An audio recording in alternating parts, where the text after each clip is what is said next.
21:34, que sus corazones, que sus mentes, que su interior no se carguen con glotonería, embriaguez y los afanes de esta vida, y venga de repente sobre ustedes aquel día.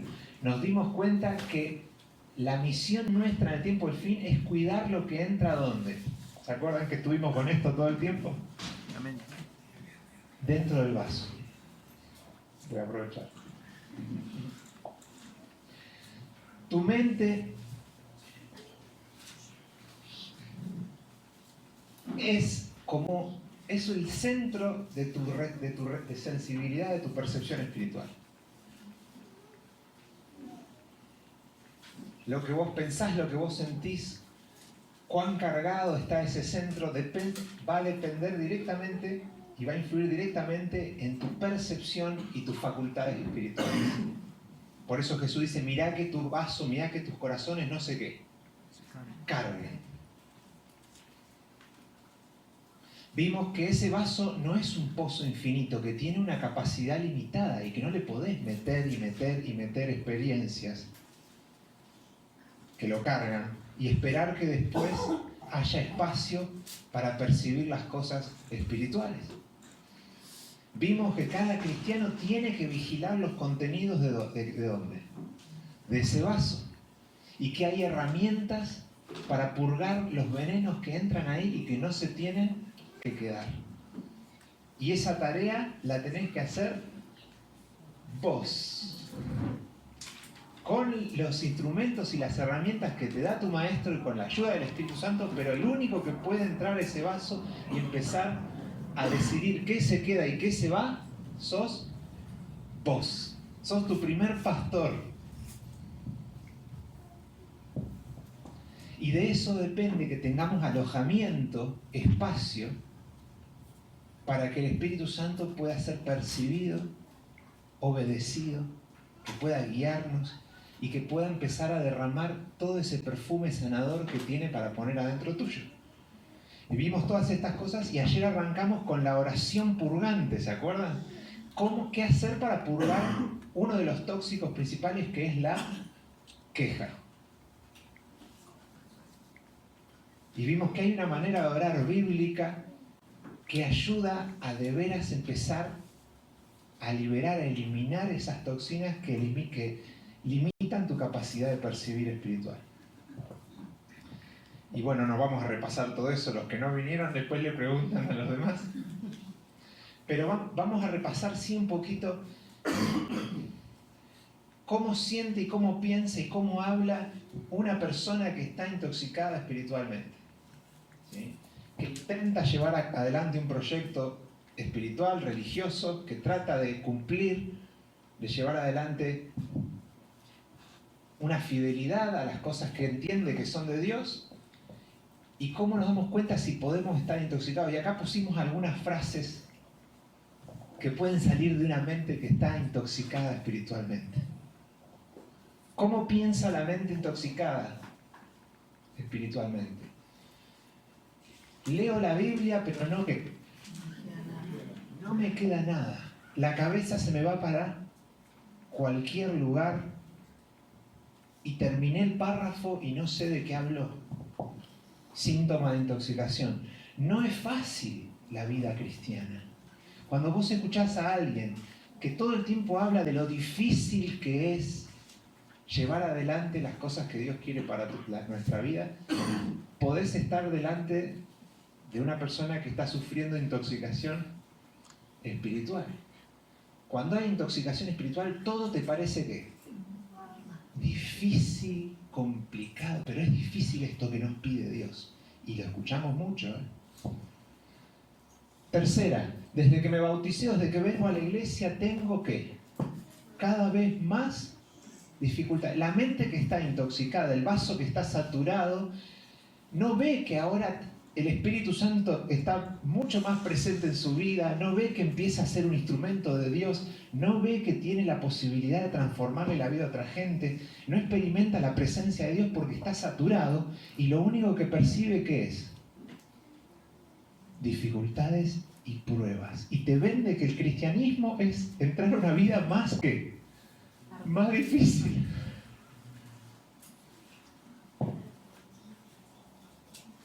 Una mente intoxicada le pasa algo malo y cree que eso es la voluntad de quién. Se enfermó, le pasó algo horrible y cree que eso es un programa, un plan de quién. De Dios. Tiene el vaso saturado de veneno, entonces lee a Dios a través de ese ¿qué? De ese veneno. La intoxicación espiritual, la mente la mente intoxicada espiritualmente vos vas a querer hacer un proyecto y te va a decir, acá es difícil este barrio. Mire que acá hace 40 años que estamos y somos los que estamos. La gente es brava, es dura. Va a ver que no se va a ver capacitada para llevar adelante un evangelio que es transformación y que es poder. Le parece que es difícil eso. La mente intoxicada espiritualmente va a seguir reciclando y sintiendo una y otra vez las ofensas que le hicieron en el pasado. Va a ver a las personas que lo lastimaron y aquella experiencia que pasó hace 10 días o hace 10 años va a emerger como si estuviera aconteciendo ahora. Lo veo y me acuerdo de todo lo que me hizo. O yo perdono, pero no olvido. Mente que está intoxicada.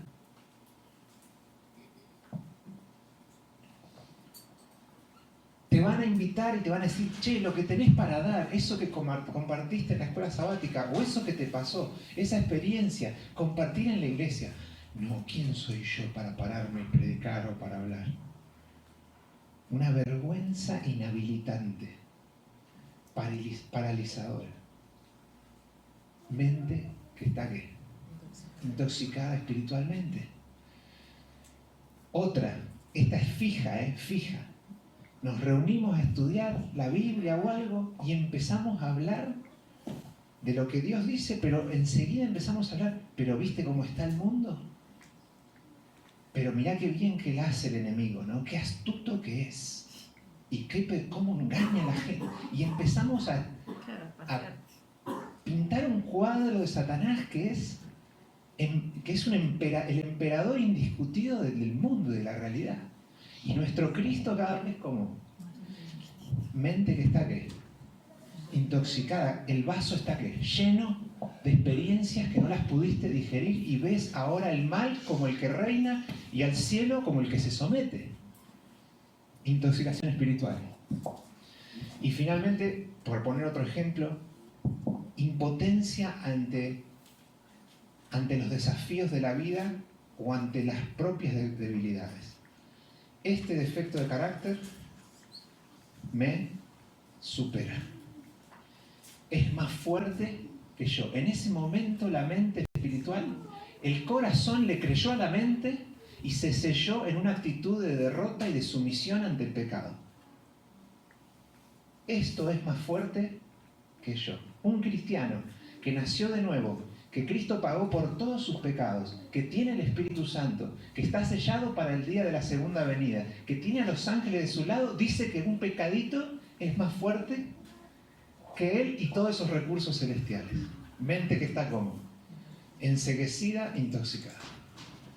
¿Se entiende qué es intoxicación espiritual?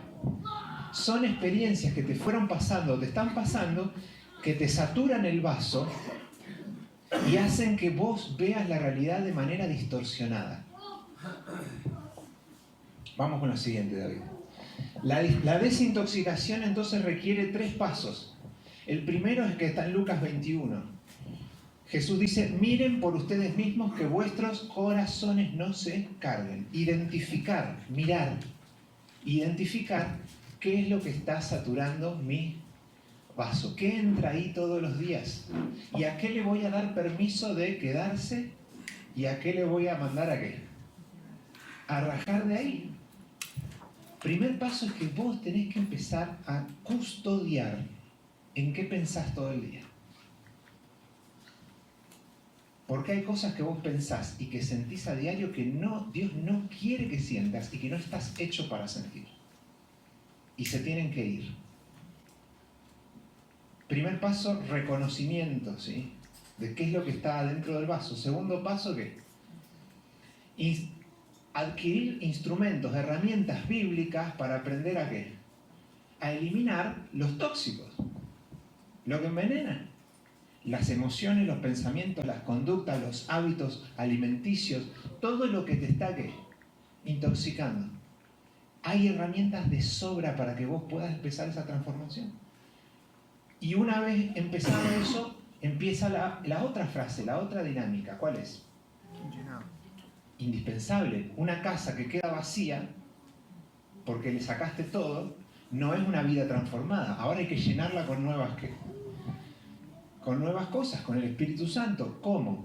Y hay un montón de prácticas que yo tengo en la Biblia para aprender a llenarme. De hecho, habíamos hecho una lista sugerente, ¿sí?, de las prácticas que siempre tuvimos ahí en la Biblia, pero no sabíamos dónde acomodarlas. Las prácticas bíblicas solo caen en dos categorías. O son para purgar lo que te intoxica, o son para asimilar lo que te nutre. Y ahí tenemos algunos ejemplos, ¿sí? Hay muchos más.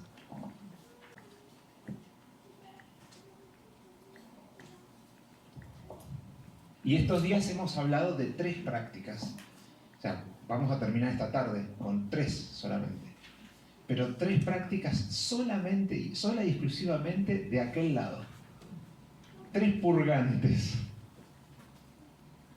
Porque no sirve de nada que hablemos de llenar y de asimilar si antes no ¿qué? Si no vaciamos, si no purgamos. Y hablamos de la oración purgante o de la oración de clamor, que es para purgar la queja anoche, ¿se acuerdan? Y hoy vamos a hablar de cómo purgar el resentimiento, que es otro veneno letal de la espiritualidad. Y a la tarde vamos a hablar de cómo purgar otro veneno, que es la vergüenza. Queja, resentimiento y ¿qué? Y vergüenza. Y el cristiano tiene que manejar ese sumario de herramientas, porque esas son sus armas espirituales para sacar la cabeza de abajo del agua y de estar ahí con el agua al cuello y empezar a obtener las victorias que Cristo ya ganó para él. ¿Vos sabías que Cristo ganó todas tus victorias? ¿Para qué las ganó? ¿Para que vos ahora esperes a la segunda venida, donde recién ahí vas a poder empezar? No. Cristo, dice Isaías 53, dice algo que me vuela el corazón, me lo prende fuego. Dice, ciertamente Él llevó nuestras ¿qué? Enfermedades y sufrió nuestros dolores. El castigo de nuestra paz fue sobre Él y por sus llagas fuimos nosotros. Dice, ¿seremos nosotros curados? Dice, fuimos. Ya hay conquistada una sanidad, una restauración que tiene que empezar con la persona que conoce a Cristo hoy. Salvación es sanación. Y es una sanación que se inaugura hoy y se completa ¿cuándo?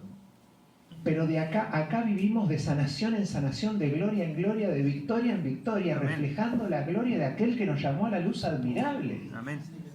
Eso es el Evangelio, no solamente una frase que nos dice que tenemos que esperar a morirnos para ver qué pasa. Eso es que venga su reino. Y de hecho, los invito a abrir Mateo 6, porque hoy vamos a hablar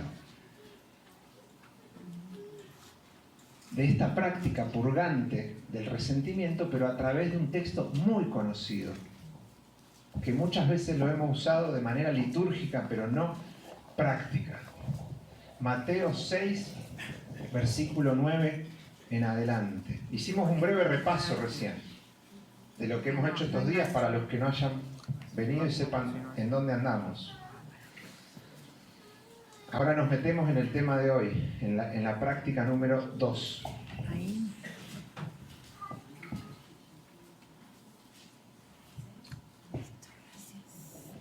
Mateo 6, 9 al 13. Capaz que ni siquiera lo tenemos que leer.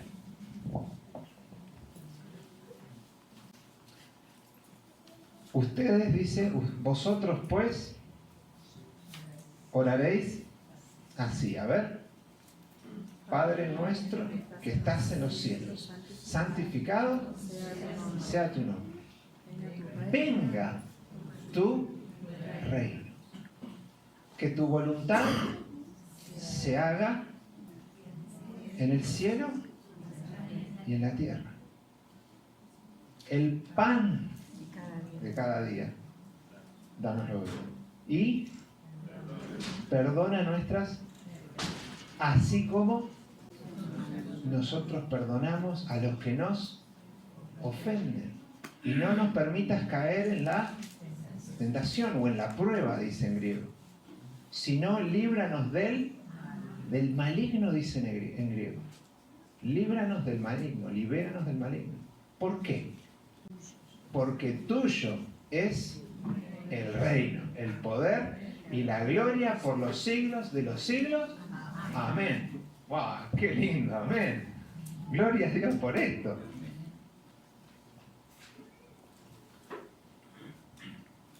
Esta oración modelo, que tiene todos los ingredientes de una oración que hace descender el cielo a la tierra, se enseña en el corazón de ese día tan tremendo que fue cuando Jesús dio el famoso sermón del monte, que está entre Mateo 5, 6 y 7. Después léanlo. Me gustaría hacer una pequeña introducción de en qué contexto Jesús enseña esta oración. Siempre la tenemos ahí como descolgada, ¿no? Es el Padre Nuestro, punto. Pero ¿en qué escenario Jesús enseñó esta oración? En el Evangelio de Lucas no lo vamos a buscar, pero en el Evangelio de Lucas te cuenta cuándo Jesús dio ese sermón del monte y en el medio enseñó esta oración. ¿Qué estaba pasando? Jesús se va a orar solo toda una noche porque al día siguiente tiene que elegir a sus 12 íntimos. Pasa la noche orando, el Señor le revela y le dice fulano, mengano, e inclusive el otro. Jesús baja y los encuentra a ellos en el inicio, al pie de esa colina, de ese monte, que lo estaban esperando. Maestro, te estuvimos esperando toda la noche. Bueno, ahora yo les quiero decir algo. Fulano, mengano, lo llama y dice, pero maestro, tenemos que bajar, mire para allá abajo. Y allá abajo, dice el Evangelio de Lucas, había venido gente de Tiro, de Sidón, del otro lado del Jordán, de Judea, de toda Galilea, trayendo a sus enfermos, leprosos, maniáticos, lunáticos, endemoniados. Habían venido en contingentes, en caravanas. Y desde el monte Jesús mira esto con sus discípulos y había campamentos. Cuando vos viajabas 80, 90 kilómetros, no lo hacías solo nunca. Te llevabas gente de tu familia que te acompañara porque había que llevar provisiones para viajes de semanas a pata o en burro o en lo que sea. Imagínate si tenías que llevar enfermos 80, 90 kilómetros. Esa gente estaba ahí acampando por familias esperando que baje Jesús. En el 2017 el Señor me dio un regalo a mí y a mi esposa, que es un sueño que quiero que se vuelva a repetir. Y estuvimos ahí, a metros del lago de Galilea, en el monte de las Bienaventuranzas, cerca de Capernaum, donde vivía Jesús con Pedro. Y pudimos estar en ese lugar donde ocurrió ese sermón de la montaña y ese encuentro que ahora les voy a contar de lo que ocurrió cuando bajó Jesús. Y traje una foto. No sé si se ve. Perdón, no quiero tapar. Esa es mi esposa que está ahí, Agostina. y estamos bajando de la ruta. Allá en el árbol de encima hay una capilla que se llama la Capilla de las Bienaventuranzas, y bajamos todo por la ruta yendo de nuevo al lago de Galilea, que está a la derecha, ¿no? Pero en toda esa sección ahí de la colina, ustedes dicen, era un monte. No, son apenas lomadas, bardas, ponerle el nombre que sea, sierritas. Hay todos unos olivos que sería ese llano donde se juntó esta multitud, donde se juntó gente que estaba acampando con sus enfermos esperando al sanador. Imagínense todas esas secciones ahí, del lado izquierdo de la ruta, del lado derecho, con pequeños campamentos, con gente, con sus enfermos esperando que venga Jesús, y Jesús bajando desde allá arriba. Baja con los 12 y ¿qué hace? Dice el Evangelio de Lucas que los sanó a todos.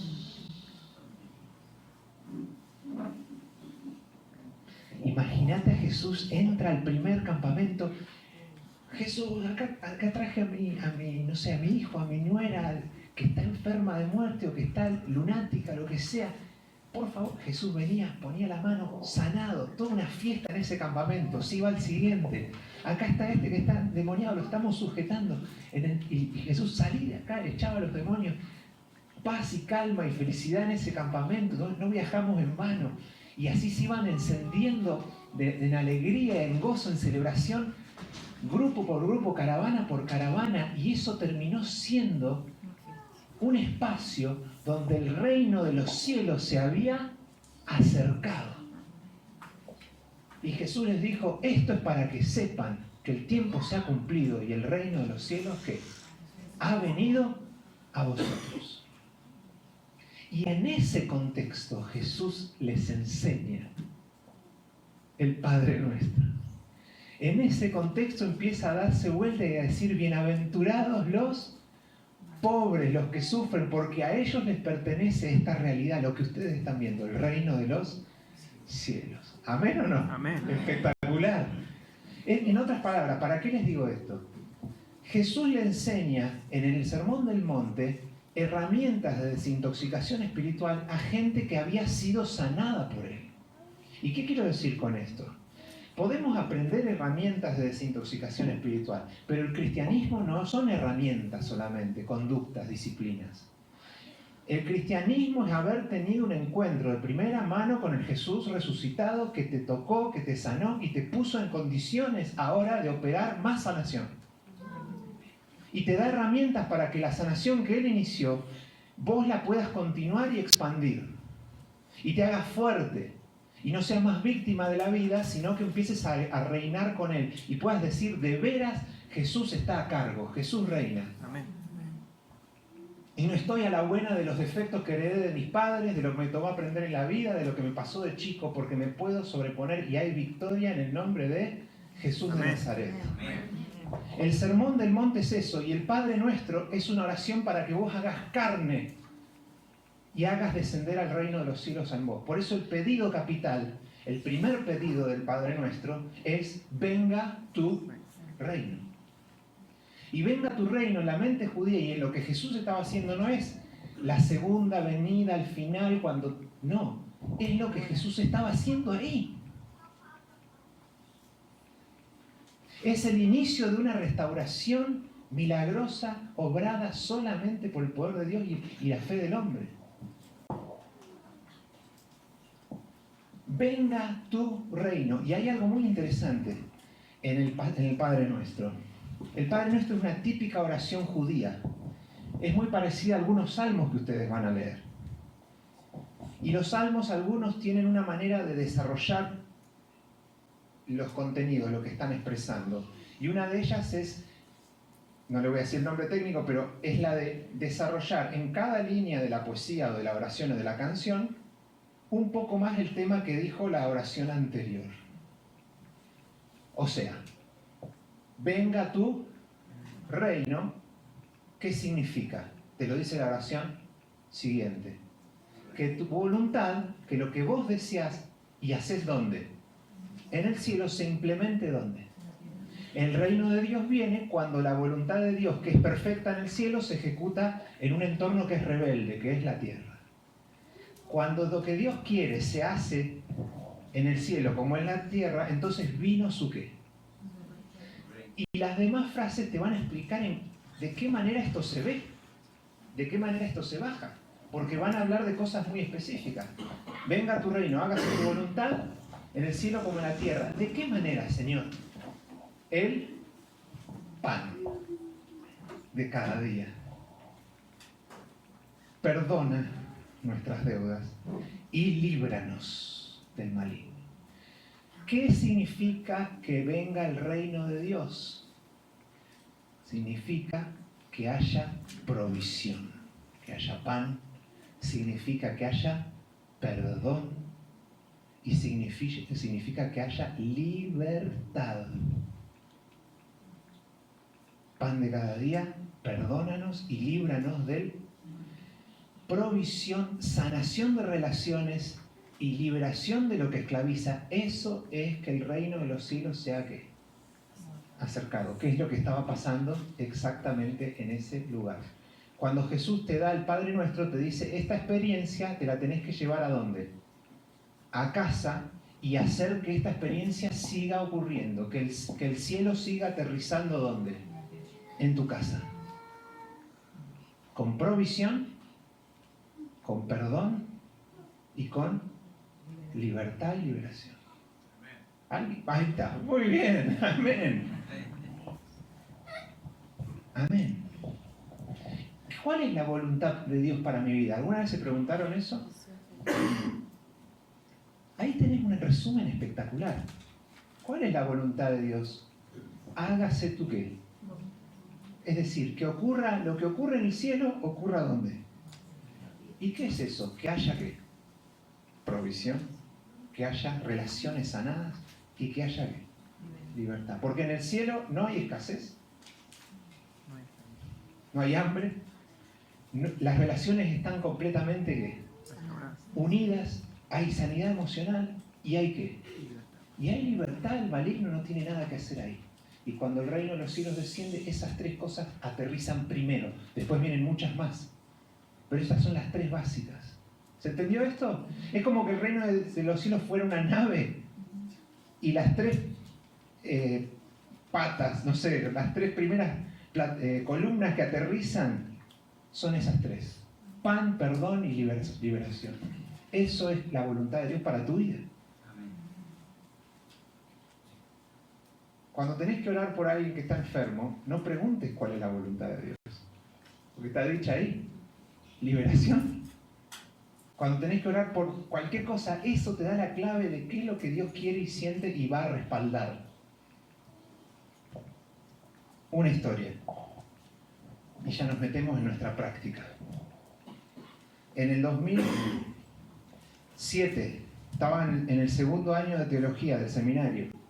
Y íbamos los días sábados con un grupo a hacer una práctica, un grupo de compañeros de teología, a enseñar la Biblia en un barrio a las afueras de Rosario.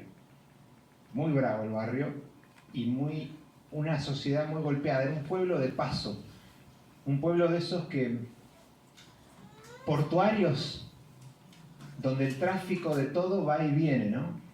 Y la gente nunca es de aquí ni es de allá.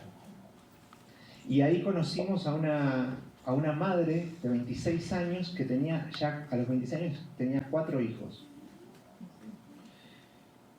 Y estaba sola en la casa viniéndose abajo, y nos atendía absolutamente muerta de miedo detrás de la puerta, no sabíamos si confiar o no confiar.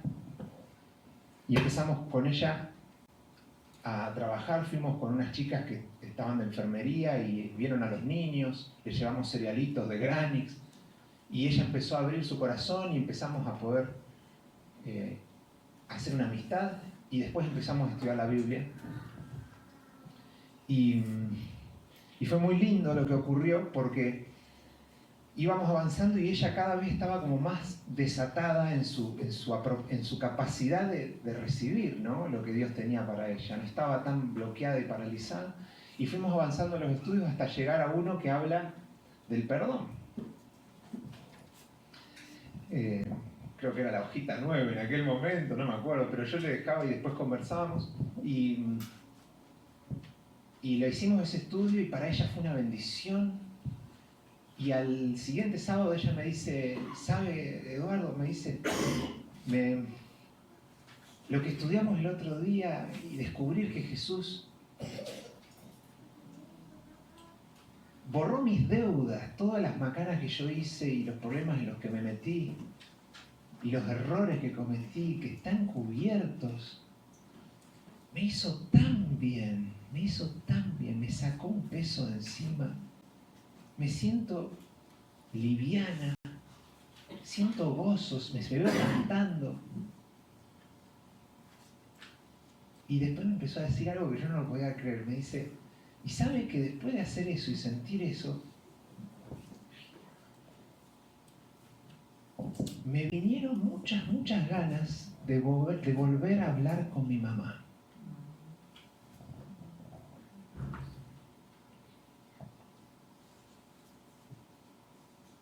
Me dice, mi mamá nos abandonó cuando tenía yo 14 años. Mi papá tomaba mucho y volvía mal y había mano, ¿no? Había fajada. Y las cosas se pusieron tan complicadas que mi mamá se fue alejando hasta que un día no aguantó más y se fue. Pero parece que la mamá se enfermó tanto de la situación y se termina yendo la madre con un sobrino de 18 años a vivir con el sobrino, una cosa. Y ella me dice, y nos dejó ahí, y a partir de ahí, dice, las veces que ella aparecía en casa era porque alguno de los novios la dejaba o porque quedaba en la calle. Y para lo único que llegaba era para pedirnos plata, dice. Pero nosotros siempre con mis hermanos la ayudábamos, dice. Siempre que podíamos. Imagínate, esta mujer no tenía ni para el pan. Pero dice que cuando aparecía la madre les pedía plata. Y dice, y cuando no le podíamos dar, ella nos decía que nunca le habíamos servido para nada. Y dice, y a mi hermana inclusive perdió un hijo y nos enteramos que mi mamá le había hecho un trabajo con una bruja, una cosa pero aberrante, enferma, ¿no?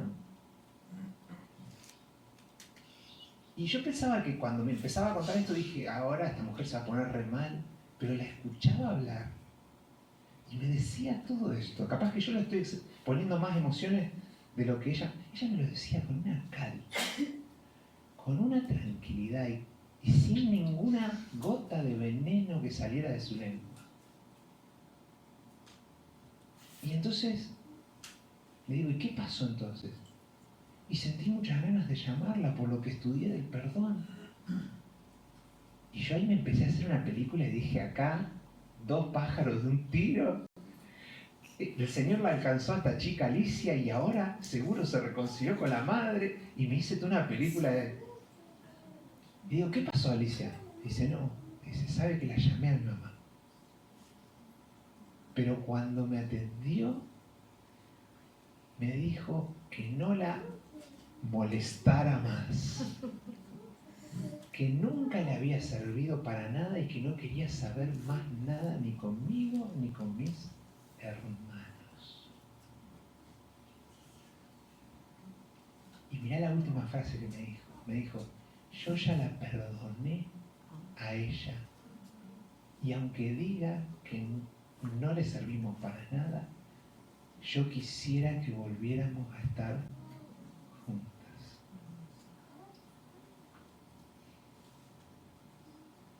No sé qué era mejor que lo que me podía decir. ¿Qué significa venga tu reino? ¿Cómo luce el reino de Dios cuando aterriza en una vida? ¿Cómo luce el reino de Dios cuando baja y toma posesión de tus ambientes?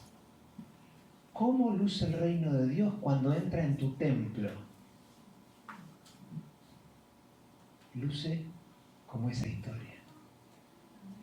Como una mente que se desintoxica profundamente de rencor, de resentimiento, de deudas, y una persona que queda libre de todo lo que el maligno sembró en su vida. Porque Jesús vino a deshacer las obras de ¿quién?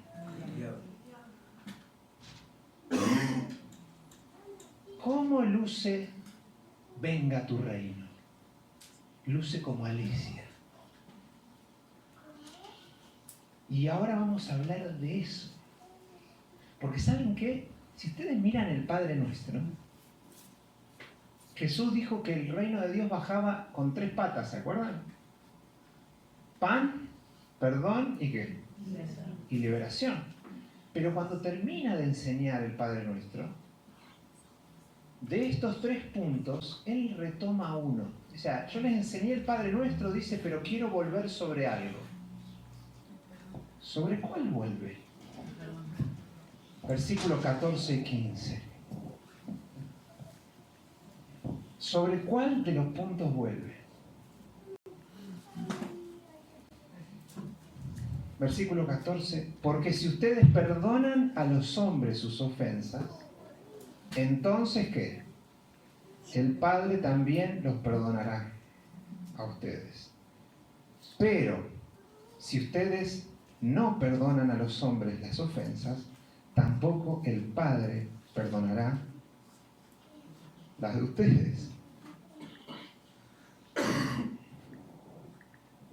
Epa. Jesús está jerarquizando de estas 3 patas del reino de Dios, está jerarquizando una, ¿sí o no? Y no solo la está jerarquizando, sino que la está enfatizando y está insistiendo. ¿Por qué digo esto?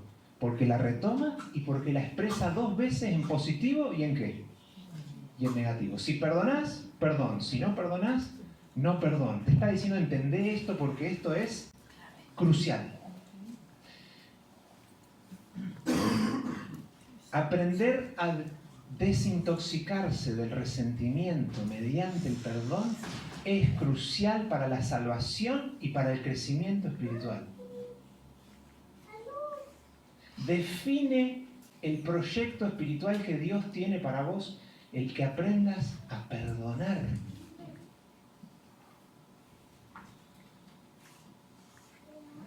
Acá dice, perdona a tus deudores.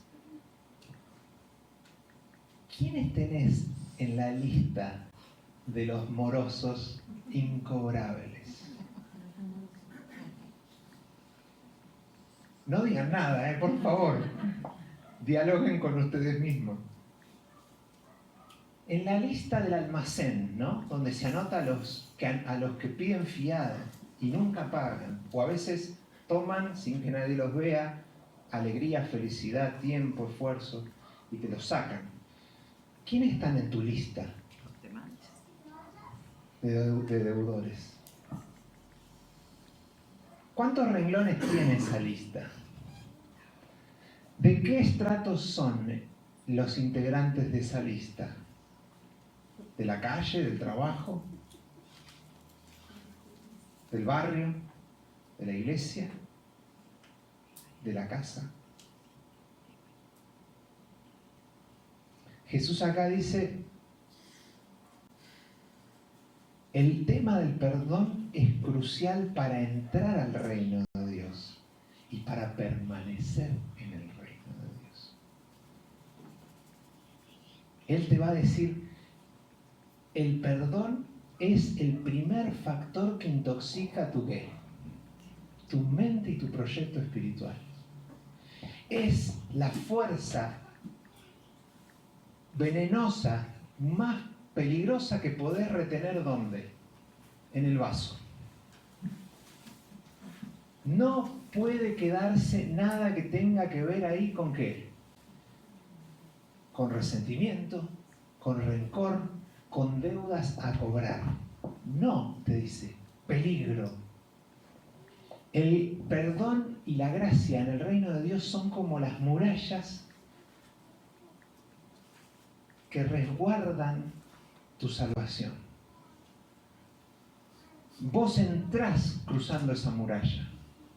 Entrás al reino de Dios por medio de ¿qué? Del perdón. No entraste ahí por hacer nada bien. Entraste por el perdón. Pero permaneces adentro del reino de Dios si estás dispuesto a ¿qué? A extender ese perdón que recibiste. Entrás recibiendo perdón. Permaneces ¿qué? Dándolo. ¿Se entiende esto? Es decir, si alguien recibe perdón y dices, gracias Señor porque me sacaste de esta y me libraste y me hiciste libre y no tuviste en cuenta las cosas que yo hice o el tiempo que te fui infiel, pero al tiempo esa persona se resiste a hacer con otros como hicieron con él, el cielo va a empezar a decir, a este no le interesa la política que reina en nuestro gobierno. Este solo quiere ¿qué? Los beneficios del perdón, pero no adhiere a la política. Por eso Jesús vuelve sobre este punto, porque este punto es crucial y es una prueba de permanencia ¿en dónde? En el reino de Dios. ¿Se entiende esto o no? ¿Les parece que es importante, definitorio o no? Amén. Si vos querés recibir del Padre vida eterna y cuando te mueras ir al cielo y perdón para calmar tu conciencia, pero no estás dispuesto a dar y a extender ese perdón a otros, a vos te conviene el reino de Dios, pero no te convence. A vos te conviene el corazón de un Padre lleno de amor y de perdón, pero no te convence ser como Él. Y entonces no podés ¿qué? No podés permanecer en ese proyecto espiritual. El perdón es clave para permanecer en el proyecto del reino de Dios, un proyecto de desintoxicación espiritual. ¿Vamos bien hasta acá con esto? ¿Se entiende o no? Ahora vamos a la parte práctica. ¿Qué hacer cuando entendemos que hay que perdonar? Cuando sabemos que así es como nos trata Dios, cuando queremos, pero el sentimiento y el corazón siguen pidiendo que corra sangre y no ceden ante esa libertad que ofrece el perdón. ¿Qué hacer cuando vos querés perdonar, pero no sentís ni el mínimo impulso hacia el perdón? ¿Qué haces cuando vos entendiste y lo querés hacer, pero adentro tuyo está tan intoxicado el vaso que parece imposible poner esos venenos a drenar? ¿Qué cosas prácticas Jesús nos dice que hay que hacer para empezar a abrir la canilla del resentimiento? ¿Qué es el resentimiento? Buenísimo. Es actualizar lo que sentí. Revivir, resentir aquello que pasó.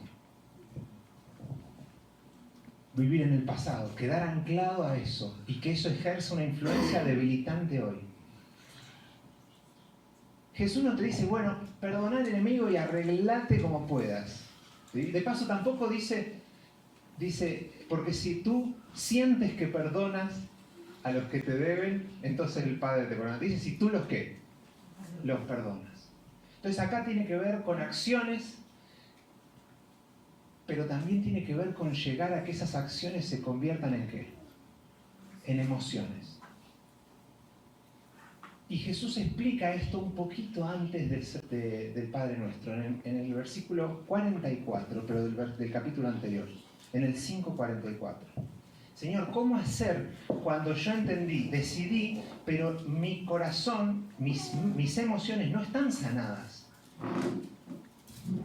¿Me la tengo que bancar así?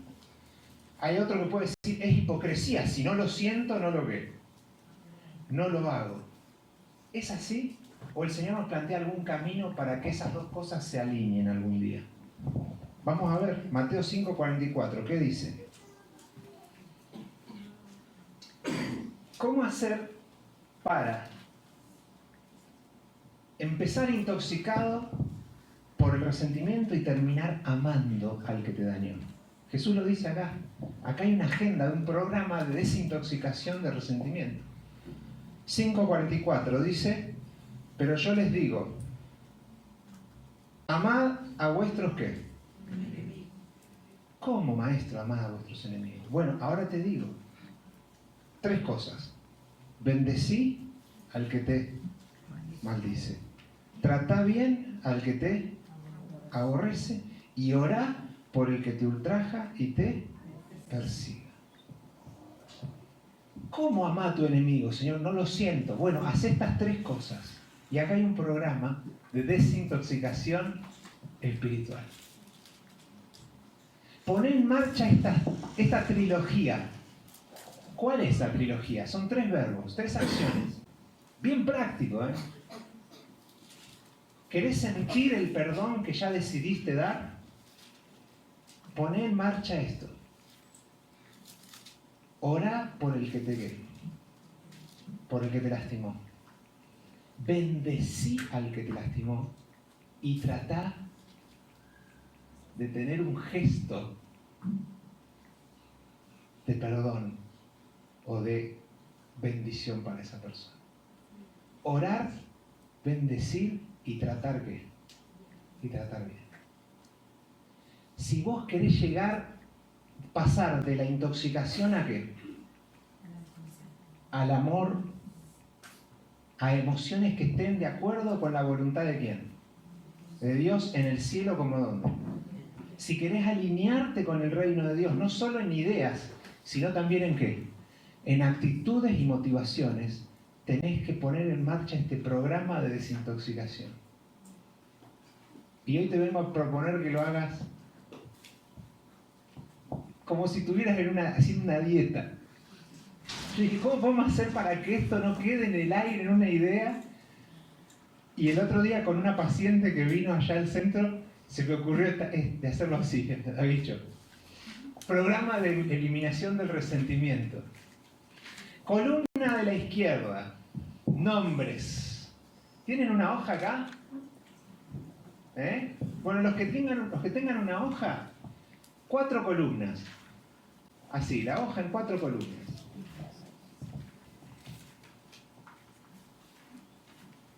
¿Están bien? ¿Sí? Bueno, 4 columnas. Primera columna. ¿Qué va en la primera columna? El nombre de él ya le puso género acá. Bueno. Más grave la cosa. Ahí. Nombres. Señor, vamos, me siento con vos a solas, no quiero tener adentro ni un solo ¿qué? Gramo de veneno. Nombre, Señor, ayúdame con estos nombres. Espíritu Santo, mostrame qué hay acá en el vaso. Ahí le mandé algunas alternativas para estimular la creatividad. ¿Y a las otras 3 columnas qué? Las 3 comidas, ¿no? O los tres remedios. Primero ¿qué? Activar una etapa, una temporada de ¿qué? De orar por esa persona. Y empezar a presentar a esa persona delante de ¿quién? De Dios. Empezar a hablarle a Dios de cerca de esa persona por la cual siento eso tan horrible. Te digo una cosa, el solo hecho de pronunciar su nombre, con nombre y apellido, ya te va a empezar a sanar. Señor, fulano de tal, te quiero pedir por esta persona. Llegá a la vida de esta persona.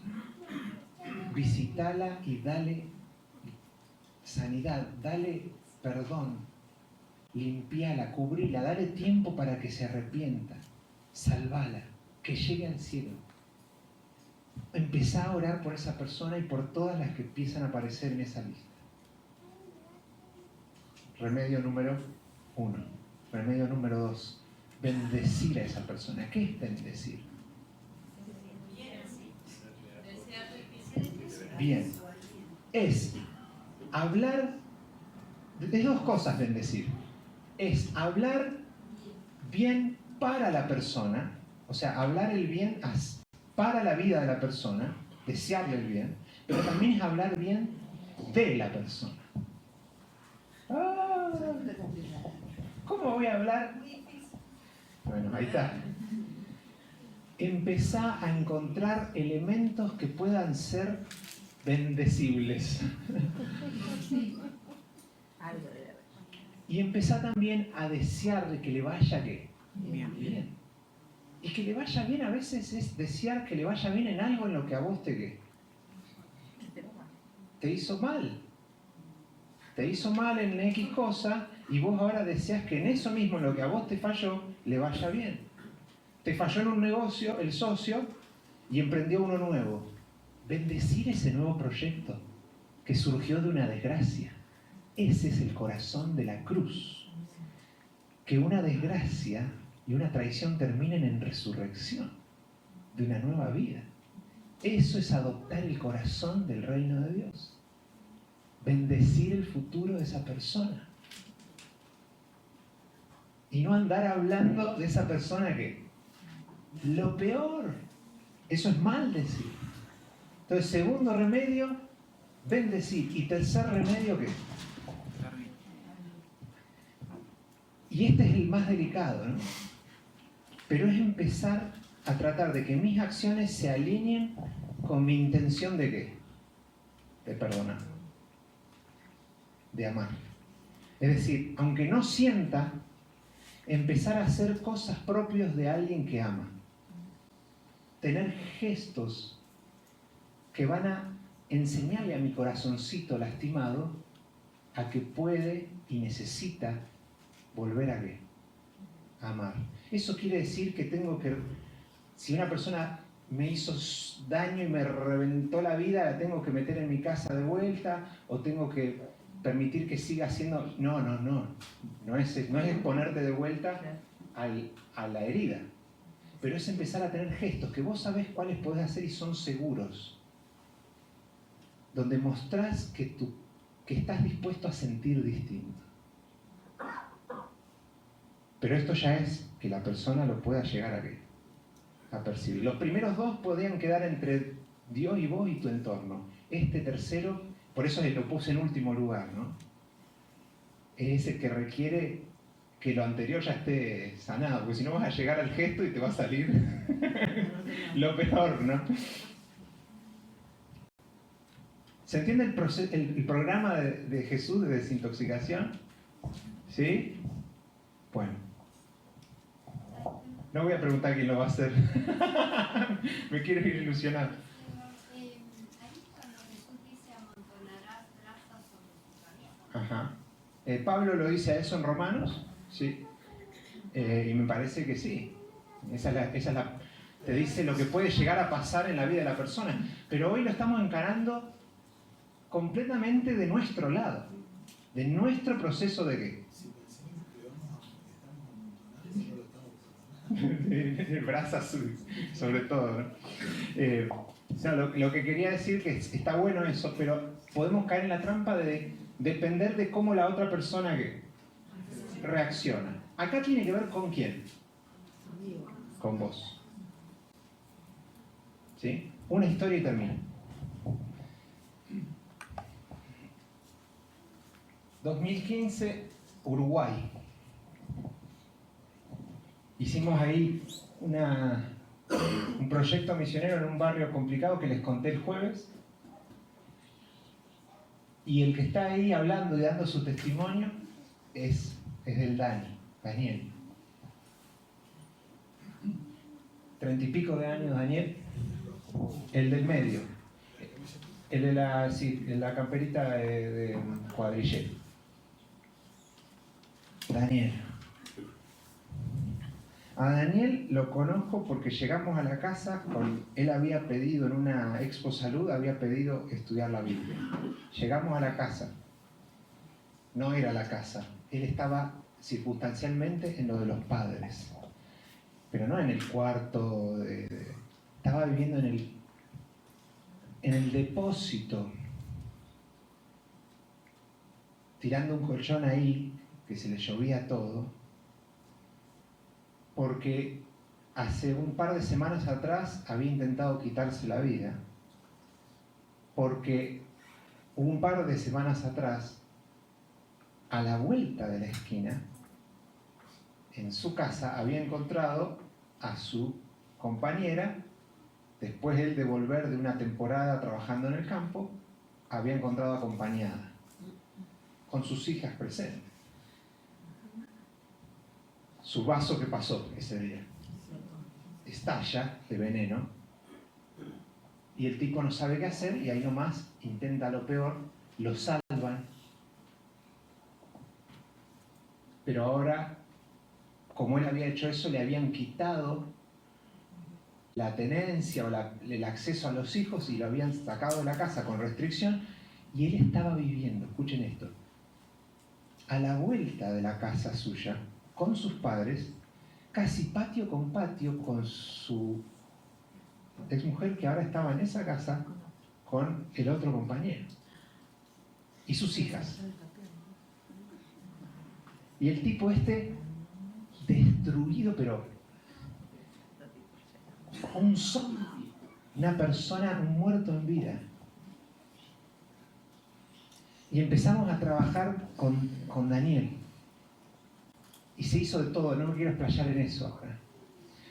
Pero en ese proceso de desintoxicación que requirió amistad, hacer cosas juntos, trabajarle para que dejarle ese sucucho un poco mejor con otros vecinos de la vuelta, se le hicieron los dientes, un dentista amigo, se hizo un curso para dejar de fumar, dejó de fumar.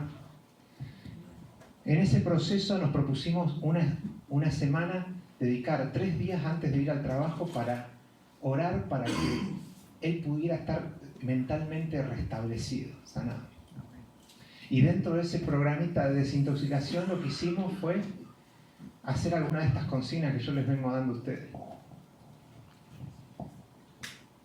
Y un día a la mañana, antes que salga el sol, nos juntamos porque tocaba Mateo 5. El perdón como herramienta sanadora. Y estábamos con él y otro muchacho más que tenía vicios y quería dejarlos y había que sacar ese problema del medio. Esa madrugada yo les compartí esto que les enseñé a ustedes y les dije, bueno, ¿qué les parece si lo ponemos en práctica ahora? Vamos a hacer una oración y que Dios empiece a traer a nuestra mente esa lista venenosa de nombres. Y ustedes cuando los empiecen a sentir, háblenle a Dios, mencionen ese nombre y pídanle a Dios que por esa persona. Yo lo hice, pero no sabía con qué. Empezó la oración. Lloré, después empezó uno, y cuando toca a Daniel, empieza Daniel a orar y empieza a decir: Señor Dios, te quiero pedir por mi compañera, fulana de tal, y también te quiero pedir por, y dice el nombre del susodicho. Menciona el nombre y que bendigas, y aunque están en mi casa, que sea de bendición para mi familia, protegelos, que les vaya bien, cuidá mi hogar, cuidalos a ellos, y si tienen que ser felices, que sean. Yo estaba así. Abrí los ojos en la oración.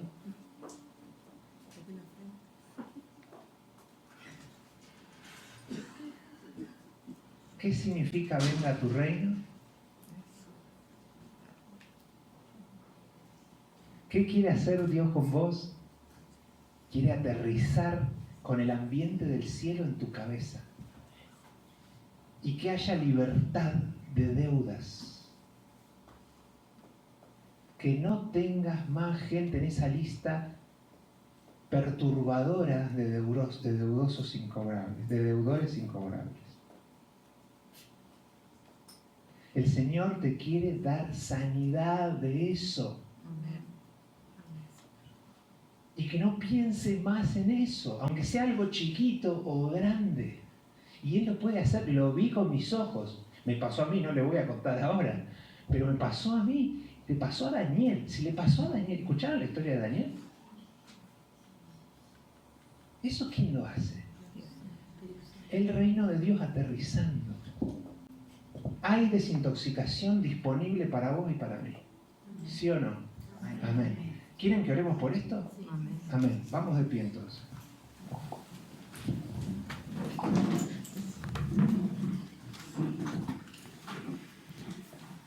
¿Hay alguien que quiere en especial que acá adelante nos podamos abrazar y orar juntos por esto? ¿Hay alguien que necesita que el reino de los cielos aterrice en su vida trayendo provisión, pan, liberación, perdón? Venga, Billy. Amén. ¿Quién quiere recibir el reino de Dios en su vida y que empiece una temporada de desintoxicación espiritual? Que venga hoy para acá. Y nos vamos a... Guarda, no se quemen porque yo me quemé todo el sermón.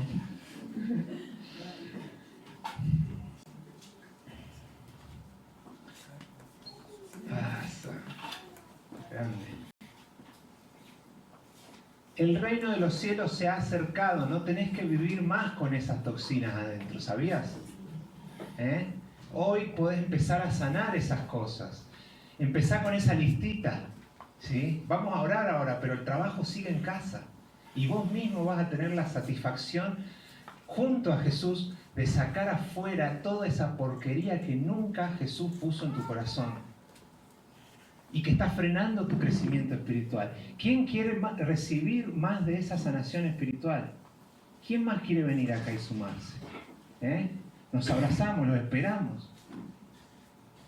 Tal vez hoy inclusive podés empezar a entender de que no necesitas seguir disgustado, esquivando a alguien.